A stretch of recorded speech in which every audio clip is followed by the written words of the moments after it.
The Radio Memories Network is brought to you in part by Liberated Syndication, podcast publishing made easy, libsyn.com. That's LIBSYN.com.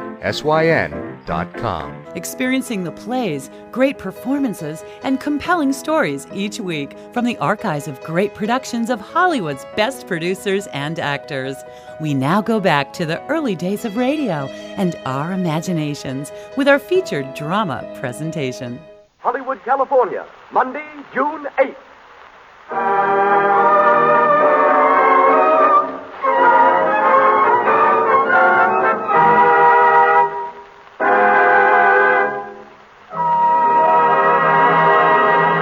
The Lux Radio Theater, presented from its new home on Hollywood Boulevard, Hollywood, California.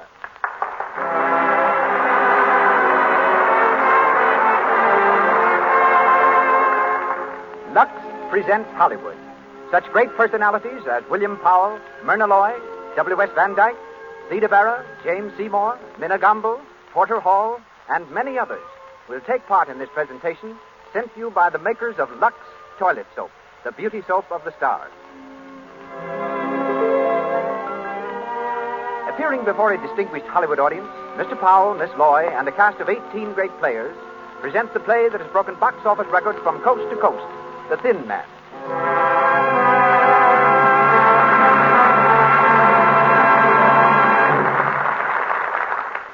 And as producer tonight, we present the director who did The Thin Man on the screen, together with such triumphs as Naughty Marietta, Trader Horn, Rose Marie, I Live My Life, and countless other smash hit pictures.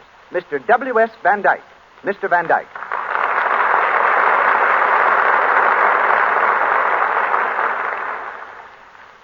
Hello, everybody. Well, it's a great scene at the Lux Radio Theater tonight.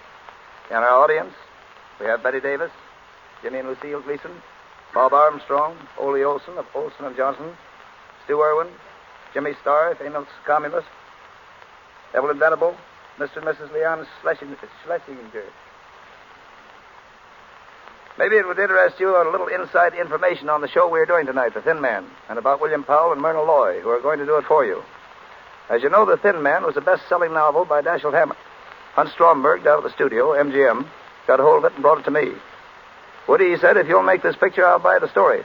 Well, I read it, and while it was a good enough mystery story, there was something else about the book that struck me. Here was something new and fresh and very charming. A romance between a man and his wife. It's a story of a couple of kids that understood each other and had a blessed confidence in each other. Beneath all the casualness and all the wisecracking, there's a lovely, wholesome relationship. Something really deep and sweet and inspiring. Well, we decided to make the picture. Albert Hackett and Francis Goodrich wrote a swell script. William Powell and Myrna Loy played the parts. And how?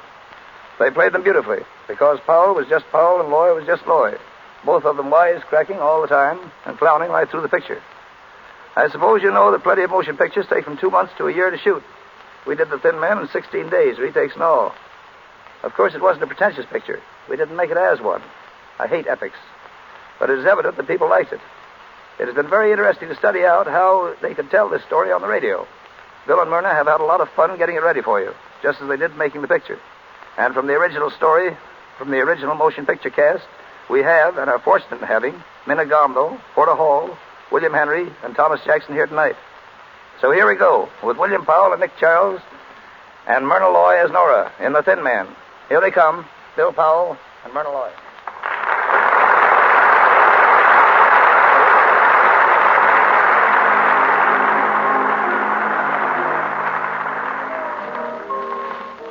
We're in a fashionable cafe, Montmartre, New York City. It's Christmas Eve, and the well-appointed dining room is filling rapidly. From the bar comes a good-looking young fellow of about 35, tall, casual, and worldly wise. He's Nick Charles, the well-known private detective, played by William Powell. And he's waiting for his charming wife, Nora, played by Myrna Loy. As he takes his place at the table, a young girl on the other side of the room recognizes him and hurries over.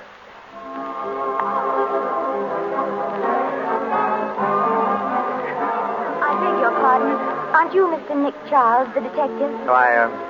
Yes, I'm Nick Charles. I thought I recognized you. My name is Dorothy Winans. Oh, yes? How do you do? Do you mind if I sit down for a No, moment? but I'm expecting my wife in a few minutes. You don't mind explaining your presence to her? Oh, of course. That's my fiancé over there at the other table. Oh, well, that makes everything all right, doesn't it? Sit down.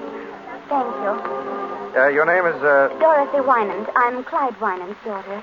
Clyde Winans, Oh, yes, of course. Your father was having some trouble about one of his inventions a few years ago. I handled the case for him. I know. That's why I want to speak to you now. Oh. Well, I'm not practicing anymore, Miss Winans. You see, I've retired. Please, Mr. Charles. I need you. Oh. What seems to be the trouble? It's Dad. He went away about 3 months ago, and I haven't heard from him. Not a word. I'm worried sick. Oh, I wouldn't if I were you. After all, he's an inventor. When he gets an idea he wants to work on, it's only natural that he should hide away somewhere. He's done it before. Yes, but never for 3 months. Did you see him before he left? No. Mr. Macaulay was the only one he spoke to. Well, Macaulay and Julia Wolfe. She's Dad's secretary. Julia Wolfe. Oh, yes, I believe I've met her. Macaulay is your father's lawyer, isn't he? Yes. His lawyer and his secretary both speak to him before he leaves, but no one knows where he went. He wouldn't tell them. What about your mother? He wouldn't tell her either? No, and Mother and Dad aren't... They haven't seen each other for some time. Oh, I see.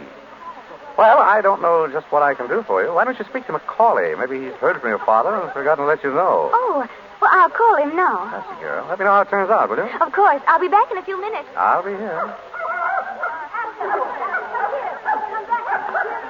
Madam, you can't bring that dog in here. Dogs aren't allowed. I'm sorry, madam. I'll be here, Aster. Aster, come here, boy. Here. Down, boy. But, madam, down. it isn't only your dog. If we allowed everyone... Oh, here you are. Aster. Quiet, Aster. Quiet. Slow, Nora. I hear you brought the dog. I didn't bring him. He brought me. I think the doorman's mad, miss. Madam, I'm afraid you'll have to take the dog outside. It's all right, Joe. It's my dog and my wife. You might have mentioned me first. But, Mr. Charles, are you sure that... Of course I'm sure. He's well trained. He'll behave himself. Nobody might bite someone? No. Only me, Joe. He only bites me. Yes, he's fussy about what he eats. Go ahead, Joe. I'll be responsible for him. Very well, sir. If you say so, sir. There you are, my dear. See what an influential husband you've got? You do stand in with doormen. Mr. Charles. Oh, yes, Dorothy? May I introduce my fiancé, Andy Reed, Mr. Charles? How do you do? How do you do, sir? Any luck, Dorothy? Yes, he's just around the corner. Your father? No, Mr. Macaulay. We're going to see him now. Oh, fine. Miss? Yes, my dear? Oh, I beg your pardon. Miss Winans, Mr. Reed, my wife. How do you do? I'm sorry we have to rush, but you'll excuse us, Mr. Charles. Of course. We're to Normandy for a couple of weeks. Why don't you drop around? Thanks, we will. Goodbye. Goodbye. Goodbye, sir. Goodbye, Mrs. Charles. Goodbye. Pretty girl. You like blondes? You got tights? Only you, darling. Lanky brunettes with wicked jaws. Who is she? Dorothy Winans, daughter of Clyde Winans. I worked on a case for her father. Some nut wanted to kill him. Charming. What's the matter now? Winans disappeared. Dodge's afraid something happened to him. Has anything happened to him? My darling wife. How do I know? Funny, though. That secretary of his ought to know something. Secretaries usually do. Who is she? Julia Wolfe. Smart girl, Julia. I always suspected she had some kind of hold on Winans. That's why he kept her on. Maybe you ought to give her a ring. What for? Oh, just to say hello. Maybe. Want a nickel? No, I've got one. I'll be right back. Hello? I want Skylar, 40962. No, Skylar. That's right, 40962.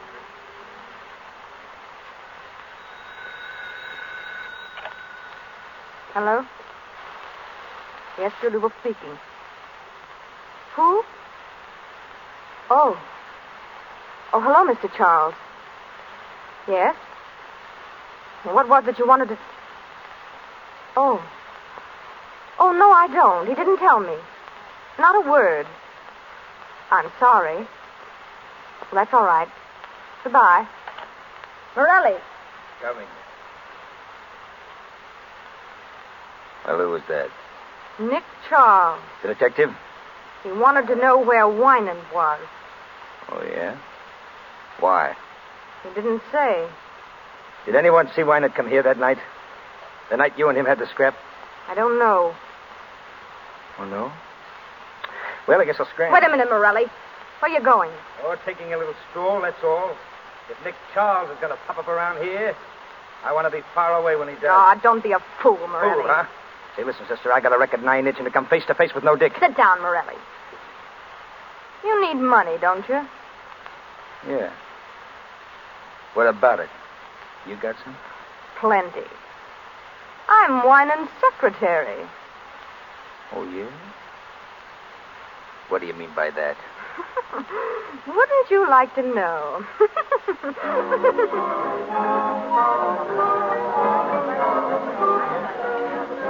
Your friend Pierre serves good dinners, Nick. All right. You still didn't tell me what Julia Wolf had to say. Nothing. She didn't know where he was, that's all. Finished? Finished. Let's get out. We'll grab a cab and get back to the hotel. Ready and willing. Where's my purse? Come on, Esther. Joe, call me cab.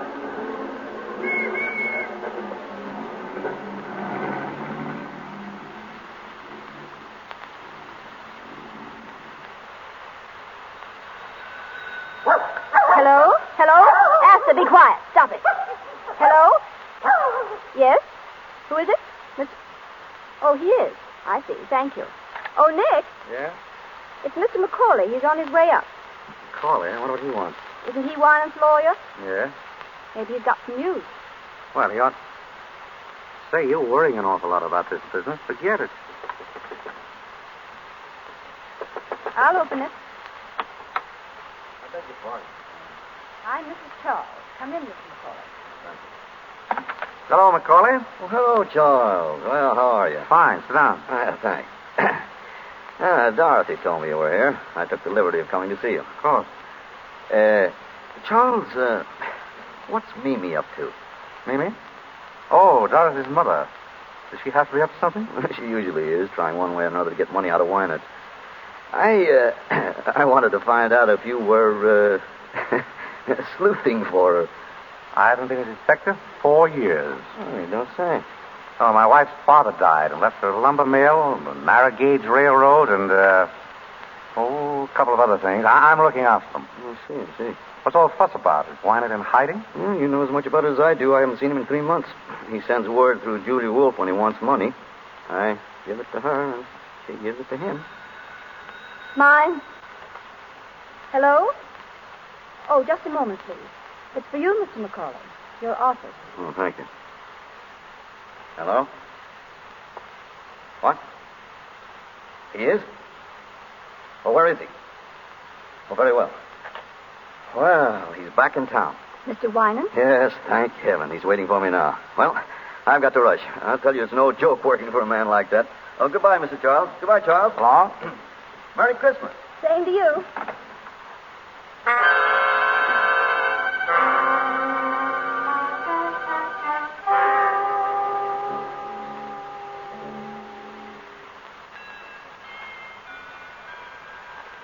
$11:30. Almost Christmas, darling. If that's a hint, you can drop it. You get your present at breakfast, not a minute before. Beast.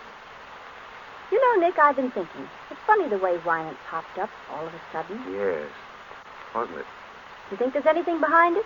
Why should there be? Well, I don't know. It just strikes me as being funny, that's all. You're nearer than I am, darling. Hello? Speaking. Oh, hello, Dorothy. What? What? When? Oh, I see. Well, yes, of course I'll be here. What is it, darling? Darling, what is it?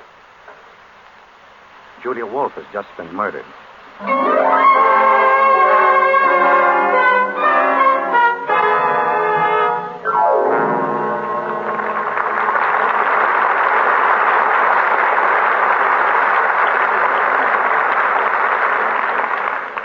You are listening to William Powell and Myrna Loy in the story of The Thin Man from the stage of the Lux Radio Theater in Hollywood Boulevard. Before we go on with the story of Nick and Nora, we want to take you on a quick tour of Hollywood.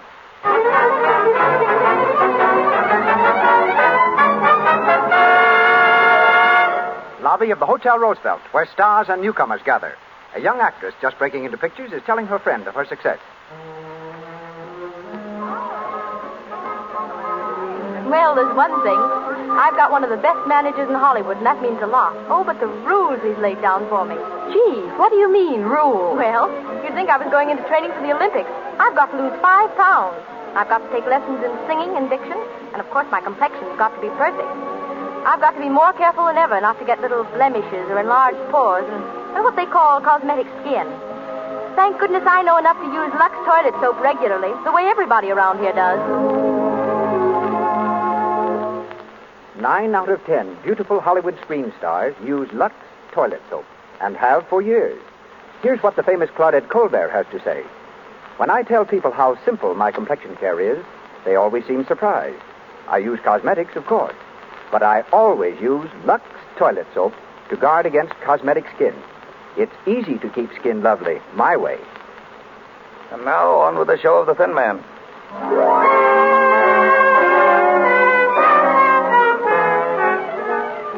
An hour has gone by since Nick heard about the murder of Julia Wolfe. In the living room of their suite at the hotel, Nick and Nora are listening to the radio. A news reporter is broadcasting the latest developments of the case. And here's the latest news of the Julia Wolfe murder. The police have found out that the beautiful blonde secretary was a gangster's girl and is spreading the dragnet for one Joe Morelli, said to be hiding out somewhere in the city. In Paris today, the Chamber of Deputies... Never mind the Chamber of Deputies. Joe Morelli, that's what I wanted to know about. Well, did you get any more information out of headquarters? As much as they had. Julia Wolfe was shot and killed about 9 or 9:30. Body discovered on the floor of her living room a little after 11. Who discovered it? That'll surprise you. Mimi Wynant. Dorothy's mother? Right. What was she doing there? I don't know. Where's Clyde Wynant? Still missing. Missing? But Macaulay was going to see him. They had an appointment. Well, I spoke to Macaulay. Wynant never showed up. Nobody knows where he is. It's going to be pretty tough on Dorothy, isn't it? Meaning what? Meaning that it looks as if Clyde Wynant skipped one appointment in order to keep another with Julia Wolfe. You think he killed her? Oh, it's just a guess. You're the detective around here, darling. Oh, that's Dorothy. Said you wanted to see me. There, come in, Dorothy. Thank you. Is anyone here? That's Nora. Have a seat. Oh. Hello, Dorothy. I'm sorry for breaking in on you like this. Oh, that's all right. We're used to it. Anything wrong? Julia Wolfe is dead. Yes, we know that. Here's the gun she was shot with. What are you trying to tell me? That you did it? Yes. I hated her. She kept me from seeing my father. I went down there to ask her where he was. She wouldn't tell me. I shot her. Where did you hit her? Why, in the heart. Pretty good shot you are. What did she do? She fell down. Did she make any sound? Didn't scream? I don't know.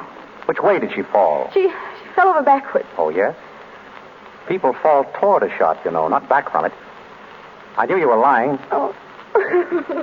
All right, come on, now, brace up. Where did you get this gun? I bought it in a pawn shop. I thought so. Why did you say you did it? Whom are you trying to shield? Oh, please, don't ask me. You got to tell me. Nick, let me handle this, will you? Dorothy, look at me. Nick is trying to help you. Why don't you help him? You were trying to shield your mother, weren't you? No. Your father, then. Dorothy. Yes. My father. Why'd you think he did it? Mother was the first one to find Julia Wolfe. She saw something in Julia's hand and she took it. What was it? A watch chain. It belonged to my father. So you think your father did it? I don't know.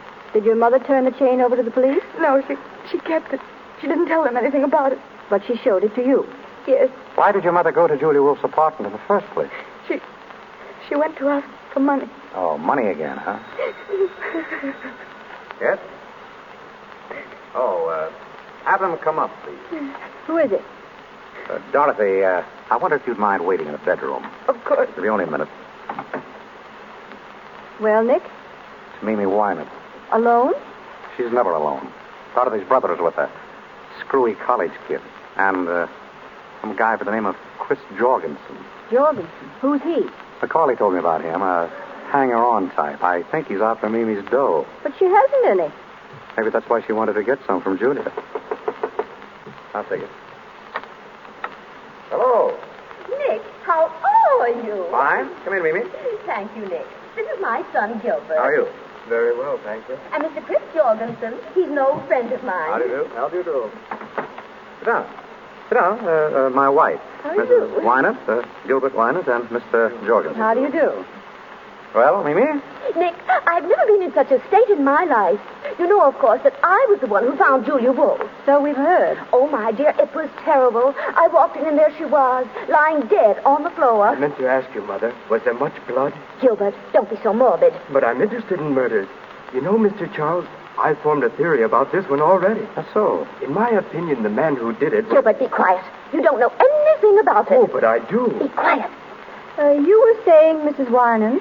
About finding Julia Wolf. I was simply petrified, and such a mystery. Clyde Winans crazy, absolutely crazy to stay away at a time like this. No wonder the police think he had something to do with it. What do you think? Oh, I know he didn't, but I wish I could find him. I have something very important to tell him. And Macaulay won't help at all. He thinks I just want money. Well, don't you? Oh, Nick, you're always teasing. Mrs. Winan, were you alone when you found Julia Wolf? Why, of course I was. Wasn't Mr. Jorgensen with you? I? Certainly not. I don't know anything about it. The first word I had that Julia Wolf was dead was when Mrs. Winan called me at my club. Oh, she called you? Yes. Why? I beg your pardon. Oh, let's not even talk about it. The thing to do is to find Clyde, and that's what I've come to you for, Nick. You will help me find him, won't you? I'm afraid I can't, Mimi. Oh, Nick, please. Now, Mimi, there are 1,000 detectives in New York. Hire one of them. But Clyde knows you.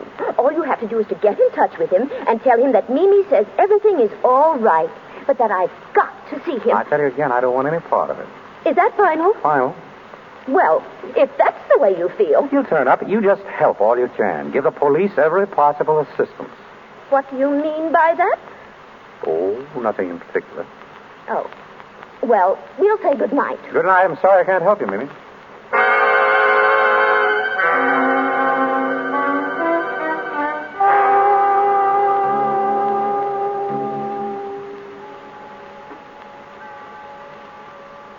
Hello. Is this the Normandy Hotel? I want to speak to Mr. Charles. Yeah, Nick Charles. Hello, Mr. Charles? Say, I'm sorry I woke you up. But, Mr. Charles, I'd like to lay a proposition before you. It's about the murder of Julia Wolf. Well, what's the difference who I am? Oh, wait a minute. All right. Wait a minute. Don't hang up. I'll tell you who I am. But you got to keep it under your hat. I'm Al Nunheim. Yeah, Nunheim. Now listen, I know who murdered Julia Wolf, see? Sure I do. And I'll spill it to you for $5,000. I'll tell you how I know. Because I was outside of her apartment when she was shot. And I saw the one who did it. And I'll spill it to you when I get... Hey, wait a minute. Hey, I can't talk now. I'll call you again. Hello? Hello? Hello, are you still there? Hello? Well, for the... Now what, darling? I don't know. Some crank, I guess. He hung up. And you better get back to bed and get some sleep.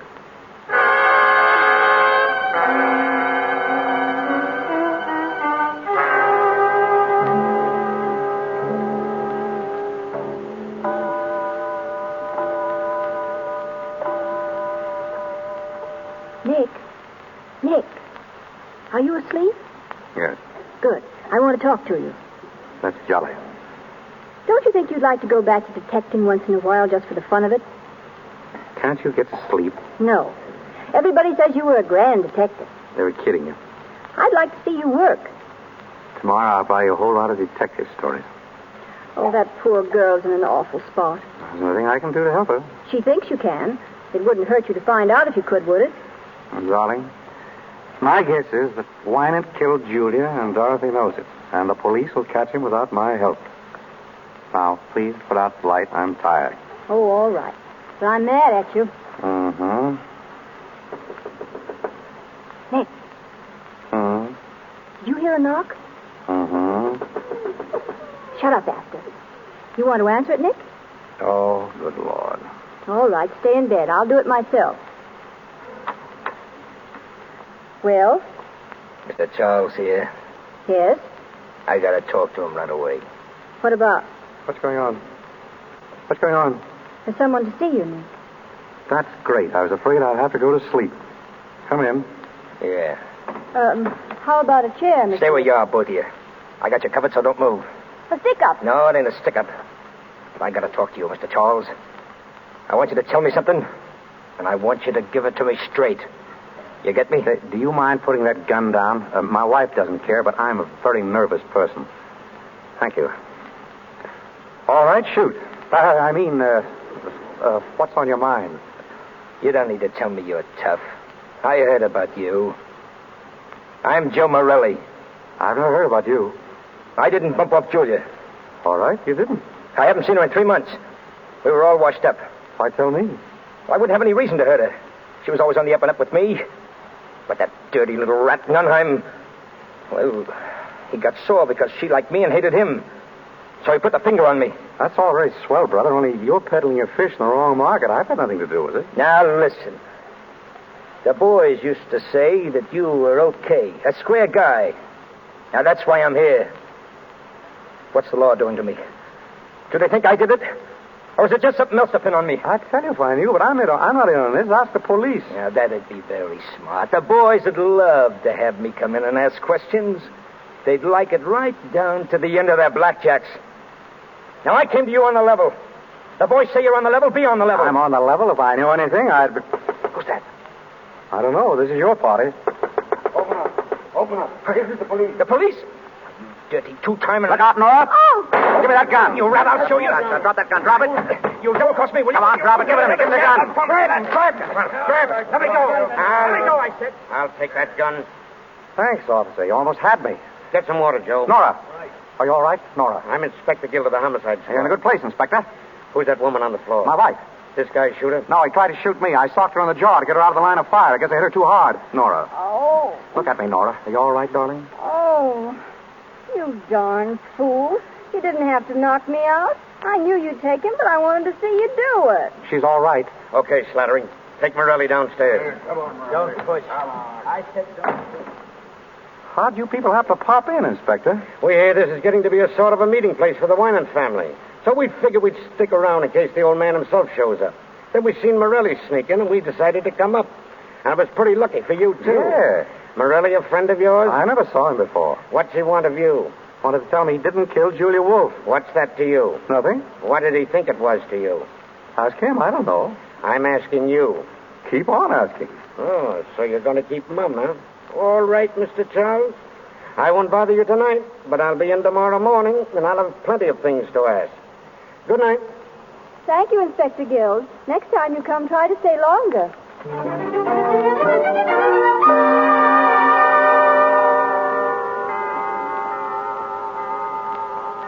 Nick, wake up. It's Christmas. Oh, yeah? Look, here's a telegram for you. It just came. Open it, will you? Probably a touch from somebody. Well? Nick, What is it? it's from Clyde Winans. Listen. Will you take charge of investigation on Julia Wolf murder? Communicate with Herbert McCauley. Clyde Winans. Where's it from? Philadelphia. Then he didn't do it, did he, Nick? I don't know. Communicate with Macaulay, huh? All right, we'll ask him up here this morning.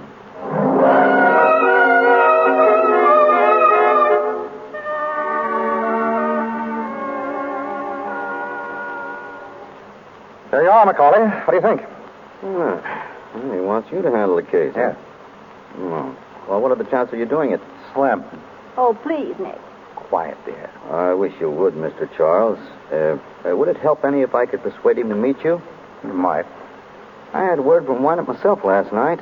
He gave me a code message to insert in the newspapers in case I wanted to get in touch with him. It wouldn't do any harm to put it in. I'm sure you could clear this up. Oh, if Wynant will only come back. It doesn't look well he's staying away at a time like this. Yes? Oh, just a minute. For you, Mr. McCauley, police department. Police department. Hello? Where? In Allentown. Yes. Well, when's the next train? Right. I'll get that. Well? Wynant's tried to commit suicide. They want me to go down and identify him. Well, I guess this changes the whole story, doesn't it? That looks like an admission of guilt. Oh, I had such hopes. I thought if you got on this case... Well, it's no use thinking about it now. Well, I'm sorry to have wasted so much of your time. You'll excuse me, won't you? Of course. Goodbye. Bye. Well, that's that. What's the matter with you? Oh, the mystery's all gone. And I wanted you to find out who did it. Maybe I will. But Winans, I don't believe he did it.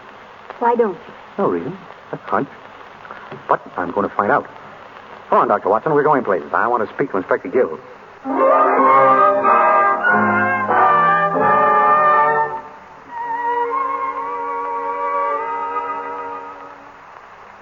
Man to man, Mr. Charles. Are you working on this case? Man to man, Inspector Gill, I'm not. But he's interested. I don't mind telling you, I'd rather have you in on the right side. You mean not on Winans' side? I'd rather have you working with us than against us. So would I. It's a bargain, then. Do you know about the case? I read the papers. And what about the suicide? Oh, that's a phony. The men didn't even have to go down. Yeah, I thought it might be. From now on, they're going to think that every thin man over 6 feet with white hair is Winans. Do you think that Winans did it? It looks like he planned something. He shut up his apartment and his shop. But there's nothing yet to clinch it. 50 will get you 100 that Winans didn't do it. Who's your candidate? I haven't got that far yet. I don't think that everything points to Winans.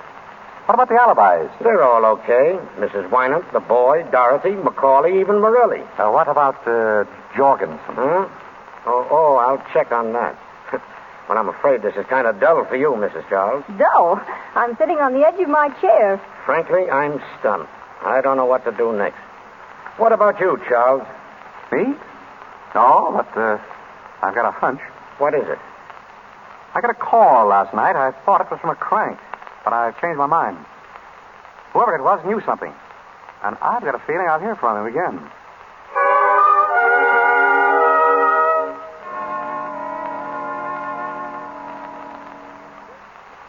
What time is it?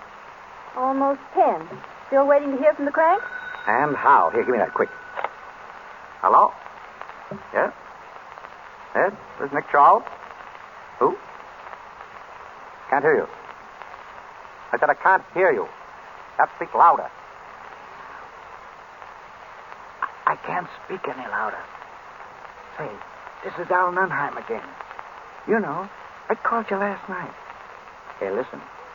Are you still interested in that proposition? Yeah, huh? All right, then. Now, here's the dope. And get this straight. The man who killed Julia Wolf...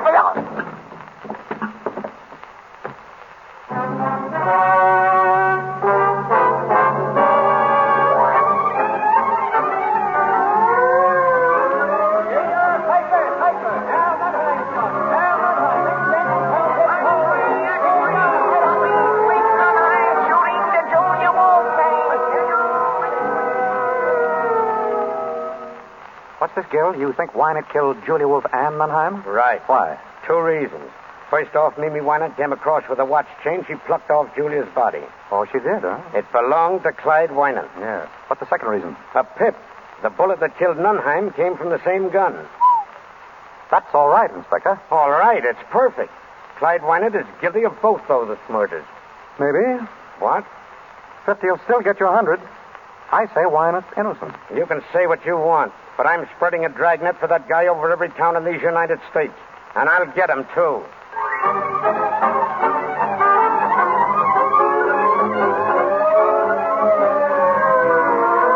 Calling all cars, cover all roads leaving city. Pick up Clyde Wynant, tall, thin man, last seen wearing dark blue suit. Clyde Wynant, thin man.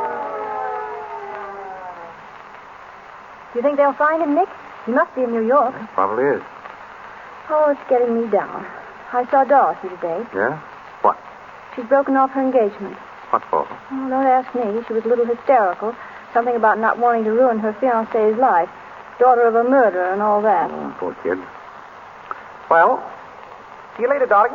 Where do you think you're going? I'm going to take us for a walk. He's just been for a walk. We're going sightseeing, aren't we, Esther? Nick, what are you up to? I've got a hunch. I'm going down to look at Wynant's shop. I want to find out why it's closed. Well, why shouldn't he close it? He went away. He went away lots of times when I knew him, but he never closed his shop. I've got a hunch something's up. You mean he might be hiding there? I don't know, but this thing's got my goat. I've got to find out. Nick, I won't have you going down there at this hour of the night. He's a crazy man. He might kill you. It'll be all right. I've got Asta to protect me. All right, go on. Go on. See if I care. But it's a dirty trick bringing me all the way to New York just to make me a widow. You wouldn't be a widow long. You bet I wouldn't. Not with all your money. You dog. Goodbye, darling. Nicky, take care of yourself, won't you? Sure I will. Don't say it that way. Say it as if you meant it. Why, I believe the little woman cares. I don't care. I'm just used to you, that's all. Sure. So long, darling. Come on, Esther. Come on, come on. Goodbye. Call me, darling, please. I'll be waiting to hear from you. After, if you let anything happen to him, you'll never wag that tail again.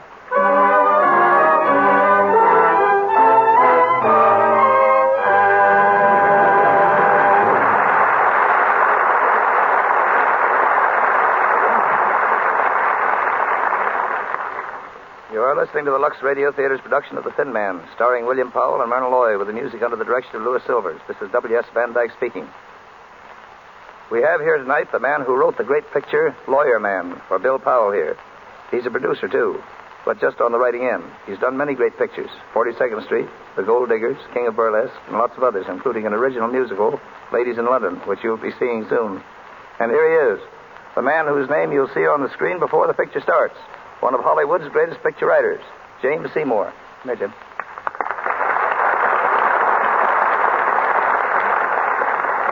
Thanks, Woody. I've been a movie writer for 10 years. That's the first kind word anybody has said to me. Listen, Jim, the average person thinks a movie writer is a fellow that sits by himself at a typewriter, hammers out a lot of dialogue, and hands it in. Would you like to correct that impression? I certainly would. Nobody works alone and by himself to make a picture. It's a matter of constant cooperation between producer, director, technician, actors, and the writers.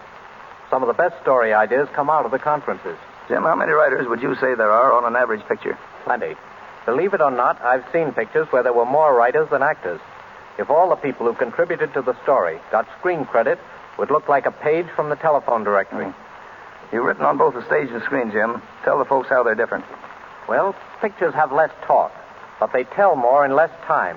Like concentrated foods, all the good and none of the waste. In the theater, everything must be brought to the audience. On the screen, you take your audience wherever the camera can go. And here's another important point that comes right back to your Lux Radio Theater. On the stage, the star just enters. But on the screen, she's introduced with a big close-up. A picture of the star's face many times larger than life-size. Every time a movie star's complexion is mentioned in this Lux Radio Theater, I think of those close-ups. Those stars just have to be beautiful. And they found that Lux Toilet Soap helps them look their best. Producers know it, too.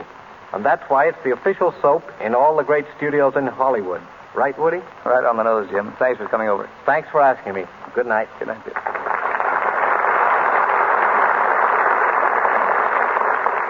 We pause for station identification. This is the Columbia Broadcasting System. The Thin Man.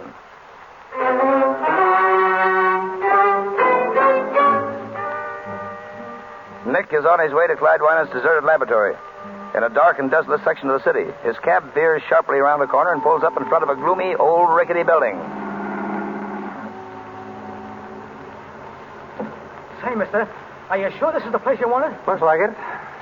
Come on, Esther, jump. How much owe you? $1.20. Or do you want me to wait? No, never mind. Oh, that's good. You know, this ain't no neighborhood to be in at 2 o'clock in the morning. I want to get out of here. There you are. Thanks. So long. Come on, Esther. Come on, what's up with you?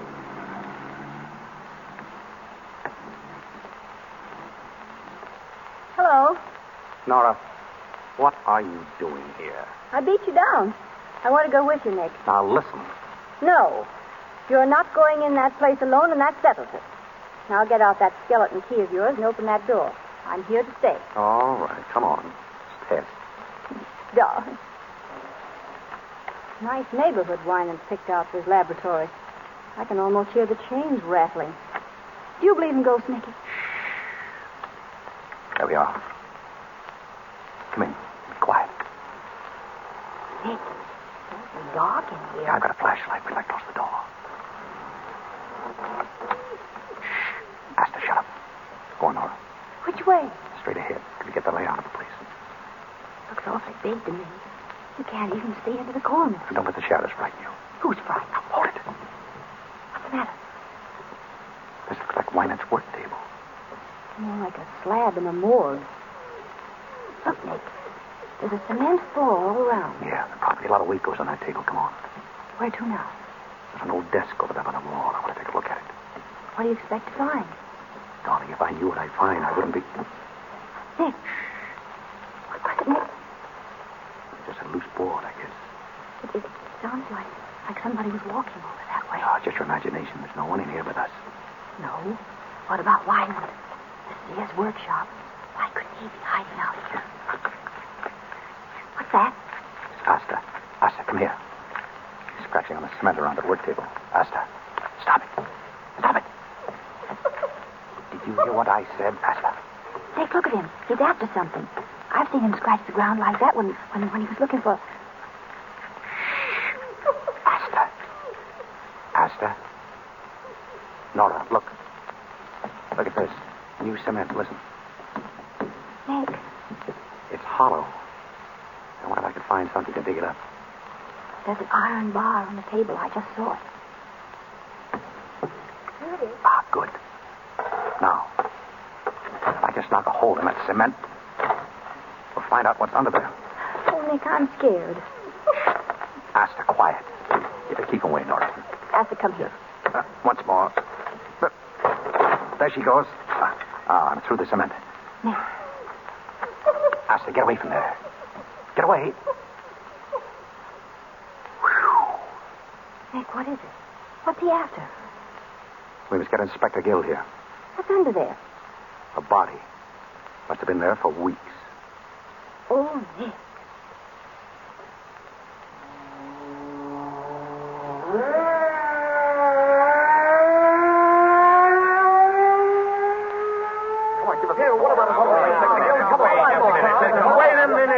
Wait now, you reporters. You'll get your story as soon as I can give it to you. Until then, you gotta leave us alone. Come on now, get out.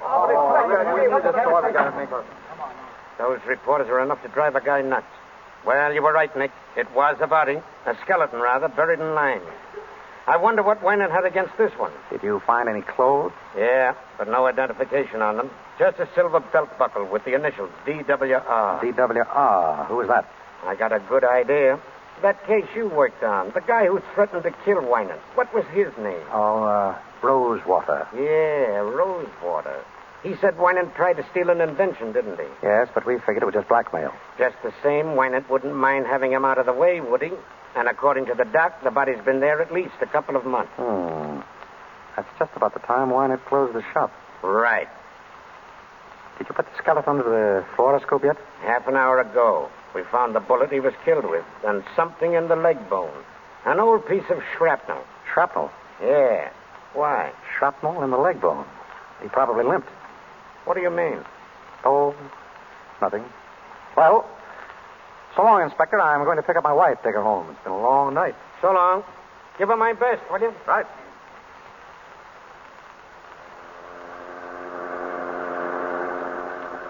Where are we going, Nick? Back to the hotel, my sweet. Pack our bags and take a nice trip somewhere. A trip? Oh, no. My soul, woman, I gave you 3 murders and you aren't satisfied. I want you to stay and find Wyman. I did find him. What do you mean? He was down in the shop. Nick. It was his body that was buried there. Wyman's body? Yeah. But they all said it was Rosewater. Oh, that's what they think. What makes you so sure it's Wyman's body? Several things. The clothes, for instance. They were carefully preserved. And the body was just as carefully destroyed.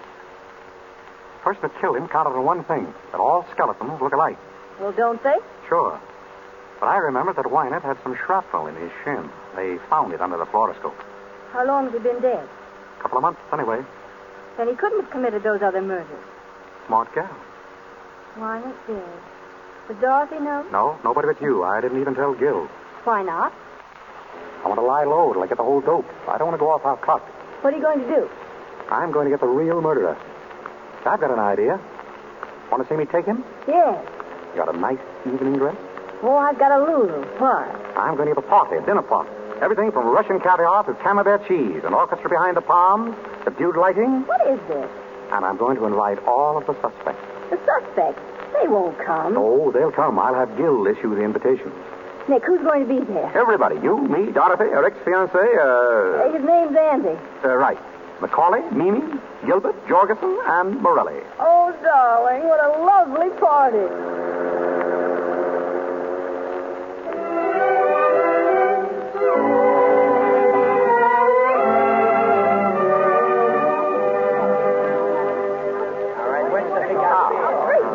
Good evening, everybody. Mr. Charles, what is the meaning of this? The meaning of what, Mimi? Why were we all rounded up like common criminals and brought to the sitter?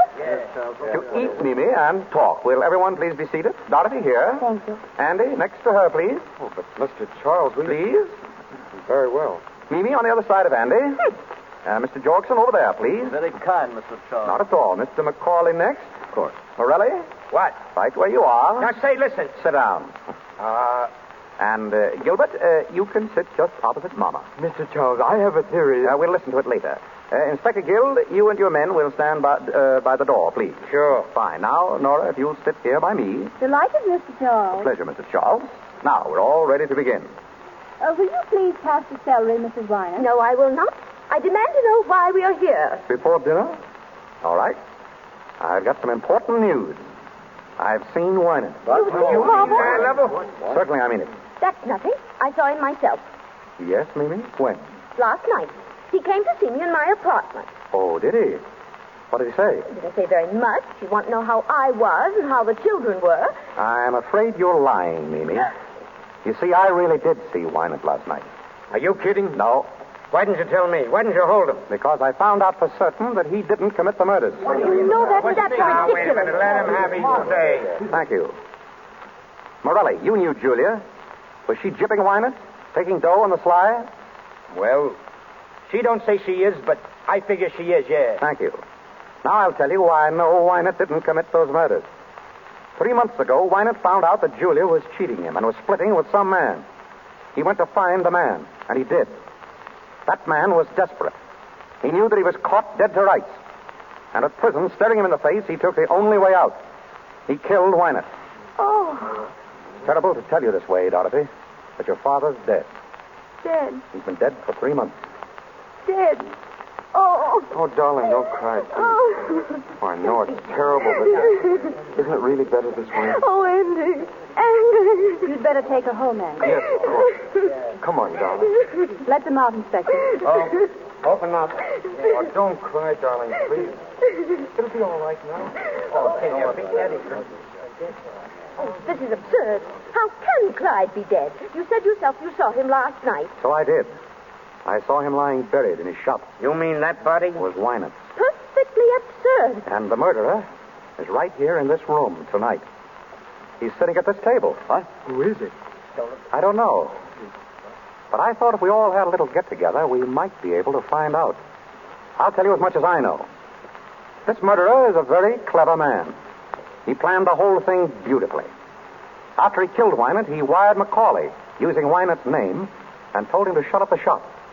Then he took Wynant's body and buried it in the shop with another man's clothes to throw us off the track. He even put a belt buckle with an R on it, hoping that we'd think it was Rosewater, an old enemy of Wynant's who dropped out of sight years ago. Morelli. Yeah? Would you mind holding your knife the other way? You're worrying Gilbert. Oh, excuse me. Nick, if that knife is missing, I'll look for it in your back. I'll help you look. Well, after our hero had killed Wynant, he got a brilliant idea. He realized that he and Julia could still collect money. Wynant was supposed to be on a trip. No one knew where. So our dinner guests wrote letters to Macaulay, signing Wynant's name, so that Macaulay would continue to send the money to Julia. He even telephoned Macaulay. Do you remember Macaulay? The first day that you came to see me. He telephoned that he was in town. Well, it must have been Wynant. I should have known if it weren't his voice. Oh, he was clever about that. He called when you were out. Now, that same afternoon, Julia telephoned him. She said that you were coming, Mimi, to ask about Wynant. He got terrified. He was afraid that Julia would break down and tell. So he went to Julia and killed her. And left Wynant's watch chain in her hand. Maybe, what did you tell me about that watch? If I ever get... I don't know. The guy that did that to Julia, it makes sense. I hope you're well. Quiet, please. His plan was still working beautifully. The only hitch was a man named Nunheim who had found out something. So our hero bumped him off, too. But our hero overlooked just one item. The telegrams, wires, and telephones were all very well, but no one had seen Wynant. So the murderer picked on poor Mimi here to strengthen his case. Mimi is the only one at this table who can tell us who the real murderer is. Mimi? Who was it told you to say you'd seen Wynant? Nobody told me. I did see him. What did he pay you, Mimi, to stick to that story? It isn't a story. It's true. I did see Wynant. He's not dead. You're lying, Mimi. But then you'd do anything for money. You're getting a good price for saying you saw Wynant. I'm not going to stay here and be insulted. Sit down. You're getting a good price, Mimi. But don't forget this. 2 other people were in with him on this deal. Julia and Nunheim. When he thought they might spill something, he bumped them off. You ought to know darn well that he's not going to take any chances on you. What do you want to do, be next on his list? No. Then who is he? Who paid you that money? Macaulay. Macaulay, you dirty little... I think that'll hold him. Oh, boy, what a wallop. Hey, nice work, Mr. Charles. There's your man, Inspector. Mr. Macaulay. I can't believe it. What do you want me to do, wrap him up in cellophane? Pick him up and get him out of here. Come on, boys. Grab him. Let me get a hand of him. Nick, you took him. I knew you would. Yeah, another case like this, and I'll develop into a prize fighter. Oh, Nicky, you're grand. You're glorious. I'll bet you say that to all the boys.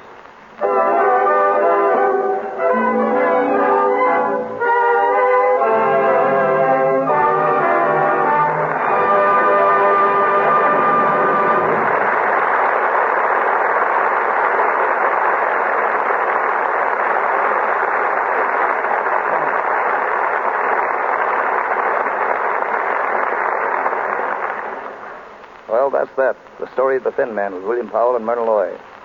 I'm going to get them back out here in a minute to talk to you. As you know, these broadcasts from the Lux Radio Theater are quite an event in Hollywood.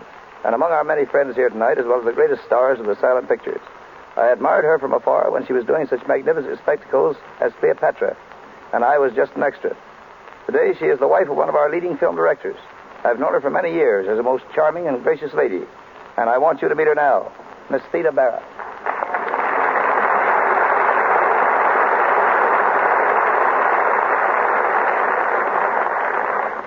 Thank you, Woody. Our Hollywood entertainment has certainly developed amazingly since I was making pictures. Yes, everything's different now. As you and I know, before pictures grew up and started to talk, we had to translate all emotion into pantomime. Oh, you may think you have trouble today, but do you remember the difficulties we had working with a split screen? We had to express jealousy, hate, love, or devotion, all in pantomime, and at the same time keep pace as the director guided us with a 1, 2, 3, 4, just as a metronome guides a pianist. Pantomime has always been one of the greatest of arts. And may I say, Miss Bara, I have always thought that you were one of the greatest masters of that art. Oh, you're very kind, Woody. We worked awfully hard making those pictures. For instance, in making Cleopatra, we had no research department at the studio. I worked myself for months with the curator of Egyptology at the Metropolitan Museum in New York. It was great fun, though. I understand, Miss Bara, you're going to make some radio appearances. Yes, I am. And I'm also going to do some motion picture work. Oh, that's good news. I'm considering an offer now, running through scripts and ideas. Oh, I just hope everyone will be as happy about another Theda Bara picture as I am. The public has been very good to me in the past. And I know they'll be awfully glad to see you again. I'm sure it'll be a great thrill not only seeing you, but hearing your voice. Thanks, Miss Bara, for joining us tonight. I'm glad I could. Good night.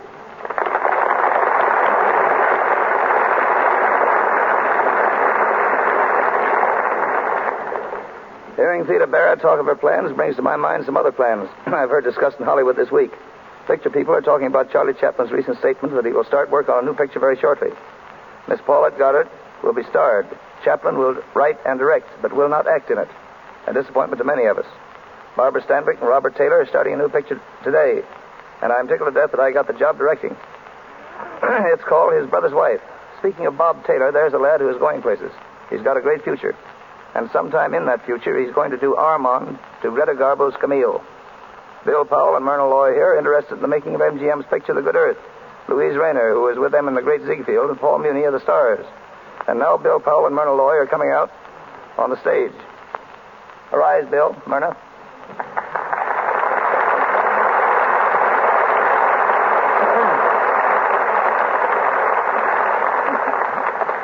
Kids, you did a great show. You're really marvelous.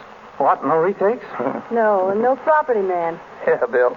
I'll bet you're glad my property man isn't here. Remember how he used to swat you with a broomstick when you weren't hurrying on the set fast enough? Yes, that Harry Alvarez is a great fellow. He's the most independent cuss in the whole picture business. Listen, Bill, that fellow was with me in the Arctic when we made Eskimo. He was with me in African jungle when we made Trader Horn. And after a man has handled crocodiles, sharks, pythons, and polar bears, you can't expect him to be afraid of a mere actor. Yeah, there's only one thing I can never understand about that picture, Eskimo, Woody. How did they tell you from the polar bears? He wore rubbers. I wore a hat. It must be pretty tough, Woody, when you have to plow through swamps, jungles, tropics, and the Arctic. I suppose when you call up and say you're going on location, your wife says, oh, yes, location. Do you want the snowshoes or the snakebite medicine? Unfortunately, she doesn't say that. When I say I'm going on location, she just says, you are not. Incidentally, I thought all about that traveling, I thought all about it when the Lux Soap people asked me to do this broadcast. Isn't it funny? In the Arctic, soap is something they like to eat. In the tropics, they use soap for money. And here in Hollywood, soap is something that keeps the stars beautiful. Now, I can see that it keeps Myrna beautiful, Woody, but when are you going to start using that? Nice talk. But I do use it, that. And that's no kidding. Anyway, thanks for coming up, kid. Goodbye, Woody. Goodbye. Bye-bye.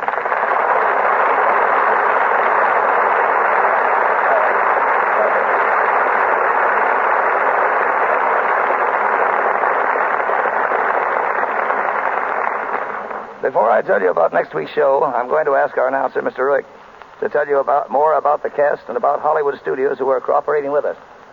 Our cast of characters tonight: Nick, William Powell; Nora, Myrna Loy; Mimi, Minna Gamble; Macaulay, Porter Hall; Dorothy, Barbara Luddy; Gilbert, William Henry; Chris Jorgensen, Brett Morrison; Julia Wolfe, Margaret Brayton; Inspector Guild, Thomas Jackson; Morelli, Wally Mayer; Nunheim, Ernie Adams. Our director, W.S. Van Dyke, and our stars, William Powell and Myrna Loy, appeared through courtesy of Metro-Goldwyn-Mayer, as did Mr. William Henry, and Porter Hall through the courtesy of Paramount. The musical director of this program, Mr. Louis Silvers, appears through the kindness of 20th Century Fox. And now, here is your producer, Mr. W.S. Van Dyke. Thanks to all of you in the cast. You did a swell job. Next week, ladies and gentlemen, the Lux Radio Theater is going to have a great show for you, and believe me, Al Jolson and Ruby Keeler are going to be here to appear in Burlesque. It was a smash hit on Broadway and then a great moving picture, and now it's going to make a marvelous radio vehicle for Al Jolson and Ruby Keeler. I think you'll like it.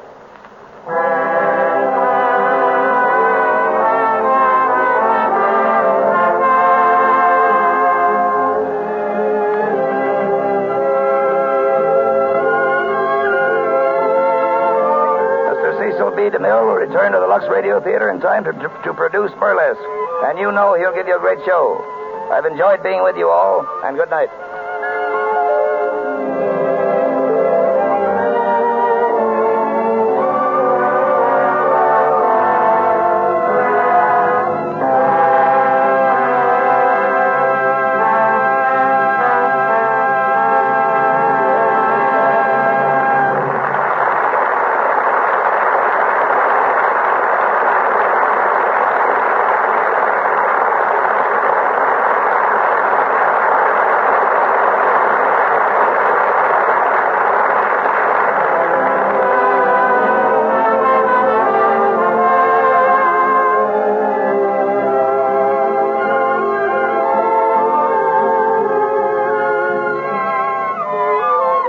This is the Columbia Broadcasting System.